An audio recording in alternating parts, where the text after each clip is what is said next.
Jazakumullahu khairan Ustaz. Pertanyaan selanjutnya. Kayaknya kita ke pertanyaan terakhir, Ogi. Nah, terakhir. Nah, betul. Pertanyaan terakhir kami panggil Ibu Dewi Anggrahini. Apa dulu? Assalamualaikum warahmatullahi wabarakatuh. Waalaikumsalam warahmatullahi wabarakatuh. Izin bertanya Ustaz, tapi di luar tema. Jadi saya mempunyai teman kerja itu istrinya qadarullah 40 hari yang lalu meninggal dunia. Lalu beliau setelah meninggal istrinya selalu melaksanakan sholat gaib ba'da sholat fardu. Itu bahkan sehabis sholat asar kan sehabis sholat asar itu tidak ada sholat sunnah lain lagi ya Ustaz.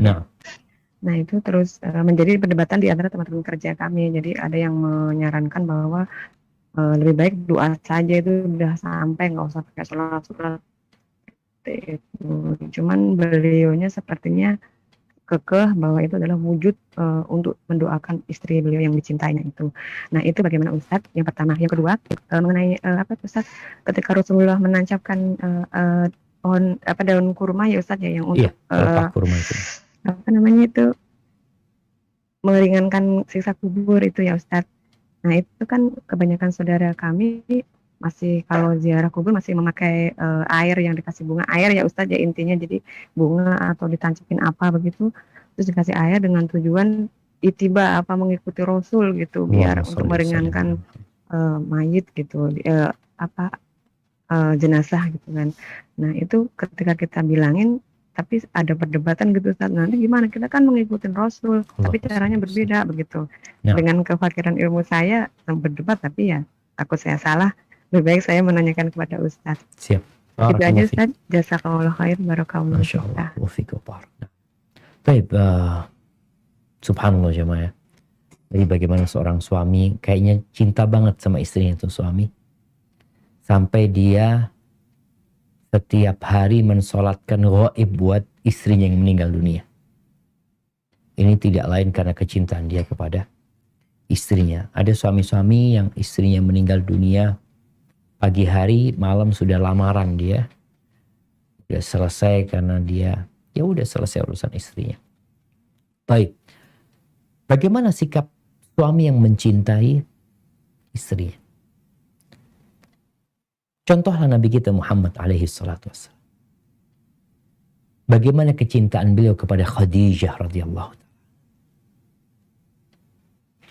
Sampai istri-istrinya itu, khususnya Aisyah radhiyallahu ta'ala anha, itu cemburu. Udah meninggal dunia nih, yang namanya Khadijah. Tapi Nabi sering menyebut kebaikannya. Sering berbagi dengan kawan-kawan Khadijah. Jadi mungkin yang perlu disampaikan kepada kawan tersebut, cobalah engkau lihat bagaimana Rasul sallallahu alaihi wasallam dengan Khadijah radhiyallahu taala. Bagaimana sikap beliau kepada putri-putri yang meninggal dunia terlebih dahulu dari beliau. Salatnya selesai, sekali mensolatin selesai Nabi SAW. Ruqayyah meninggal dunia sebelum Nabi SAW. Ummu Kalthum, Zainab, Nabi mensolati. Selesai itu Nabi mendoakan. Jadi bukan sholat lagi gitu. Makanya kalau bicara anak soleh, yang amalan yang tidak akan terputus. Kata Nabi SAW, awwaladin soleh yad'u lahu, anak soleh yang mendoakan. Jadi intinya mendoakan.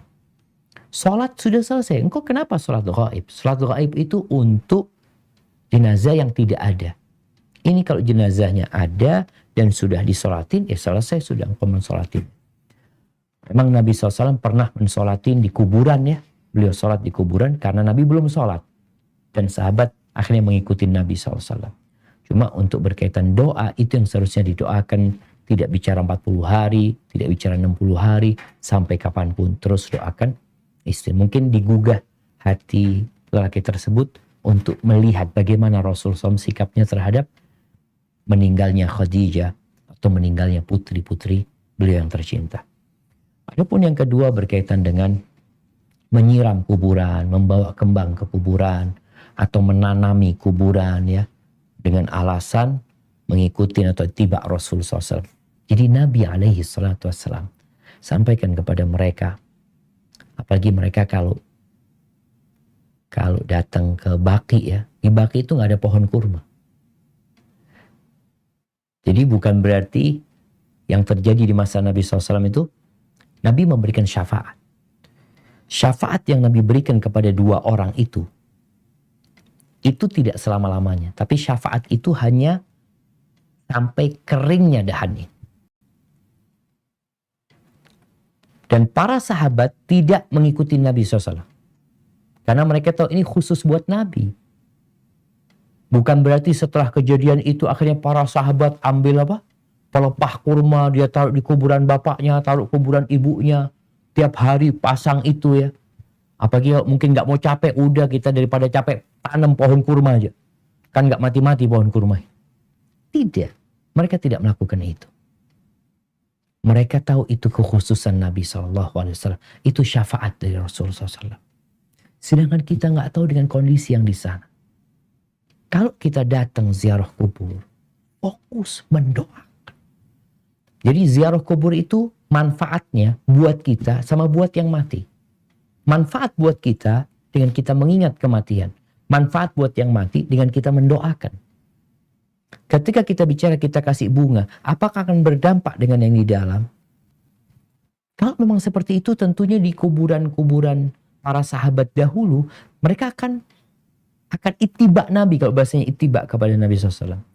Jadi itu syafaat yang diberikan oleh Nabi SAW kepada orang yang meninggal, sedangkan kita tidak tahu dengan kondisi yang di sana, dan kita juga nggak bisa seperti Nabi SAW ambil pelepah kurma, taruh sana, ini orang semoga diampuni sampai sampai keringnya dahan ini, atau selama dahan ini kering. Hadza wallahu a'lam bishawab. Kita hanya bisa menjelaskan jamaah. Ini loh caranya Nabi SAW. Orang kalau mau ittiba, ya silahkan ittiba. Jadi ittibanya bukan setengah-setengah, tapi ittiba secara keseluruhan. Itu yang dapat Ana sampaikan, kurang lebihnya mohon maaf. Kita cukupkan di sini, soalnya Ana akan ngajar offline ini. Setelah mudah-mudahan Allah mudahkan untuk pertemuan yang selanjutnya. Ana kembalikan ke moderator kita. Jazakumullah khair. Wa jazakumullah khairan. Barakallahu fikum wa